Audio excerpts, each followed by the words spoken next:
Apa yang akan Anda lakukan? Apa yang semestinya mahasiswa harus lakukan ketika mahasiswa ini dinyatakan tidak lulus di dalam sidang skripsi? Ayo kita bahas. Assalamualaikum warahmatullahi wabarakatuh. Assalamualaikum warahmatullahi wabarakatuh. Nah, kembali lagi dengan saya. Nah, pada video ini adalah video lanjutan dari apa yang sudah saya janjikan pada video sebelumnya terkait dengan kalau apa saja hal yang membuat saudara tidak lulus.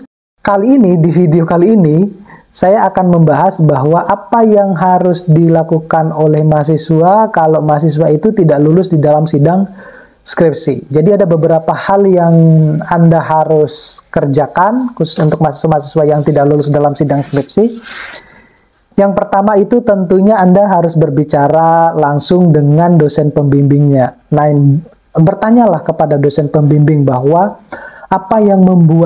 alasan apa yang membuat saya itu tidak lulus, Pak, tidak lulus Bu di dalam sidang skripsi, ya.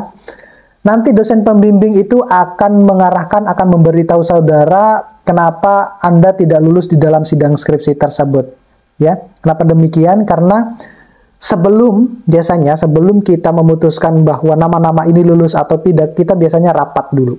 Rapat ya sesama dosen, baik itu dosen pembimbing dan juga dosen penguji. Dan di situ yang menentukan bahwa mana-mana saja nih mahasiswa yang tidak lulus. Ya, dari situ. Jadi Anda berbicara dengan dosen saudara, dengan dosen pembimbing saudara, menanyakan bahwa kenapa saya tidak bisa lulus, alasannya apa, ya. Nah, mereka akan memberikan saran, ya, dosen-dosen itu akan memberikan saran dan masukan tentang bagaimana kita meningkatkan skripsi saudara. Ya, tentunya dengan dosen yang sama, ya, dengan dosen pembimbing yang sama.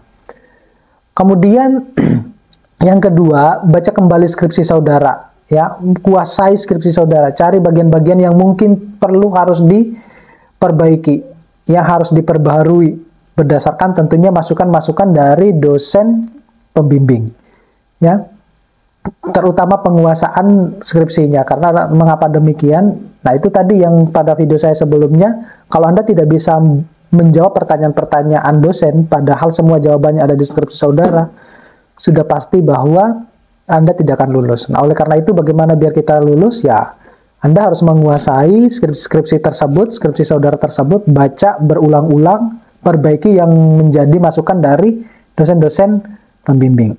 Secepatnya, ya, perbaiki secepatnya. Kemudian yang ketiga itu mintalah bantuan, ya, dari dosen pembimbing atau teman sejawat, ya, untuk memperbaiki skripsi saudara lah.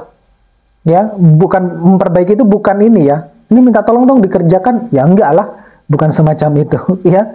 Tetapi ya namanya kita minta bantuan itu saran, ya, masukan. Oh, semestinya harusnya seperti ini, gitu. Ya, jangan ego lah, jangan terlalu menahan egonya untuk saya nggak mau semacam itu, ya. Oke. Kemudian yang keempat, nah, jika perlu, ya, ikuti kelas, ya, atau pelatihan tambahan. Saran saya Anda bisa sit in di mata kuliah metodologi penelitian. Saran saya, ya, jangan mentang-mentang saudara sudah lulus di metodologi penelitian kemudian menganggap bahwa ilmunya sudah basi. Saya sudah pernah lulus, saya sudah pernah mengikuti, kemudian Anda tidak ini. Sit in lah, sit in, ya, sit in terutama di mata kuliah metodologi penelitian, ya. Jadi mengikuti pelatihan, kursus, ya, ataupun kuliah, ya, sit in untuk memperkuat pengetahuan yang Anda terutama di bidang sesuai dengan bidang skripsi saudara. Yaitu kalau misalnya bidangnya mungkin di pengolahan air limbah, ya ikut mata kuliah air limbah, semacam itu, sit in lah. Karena kan di semester akhir itu kan mata kuliah saudara kan sudah tidak terlalu banyak, jadi Anda bisa sit in di mata kuliah manapun.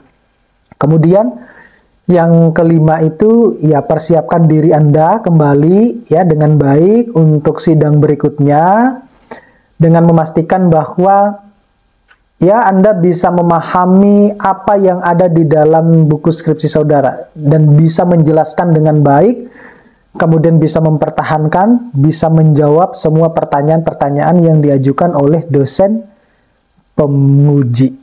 ya, semacam itu. Jadi ini hal yang harus saudara lakukan bagi mahasiswa yang tidak lulus di dalam sidang skripsi, biar nanti tes berikutnya, sidang berikutnya itu bisa lulus. Oke? Sampai ketemu pada video berikutnya. Jangan lupa untuk selalu menekan tombol loncengnya, dukung terus channel ini biar terus berkembang. Saya Iris, assalamualaikum warahmatullahi wabarakatuh.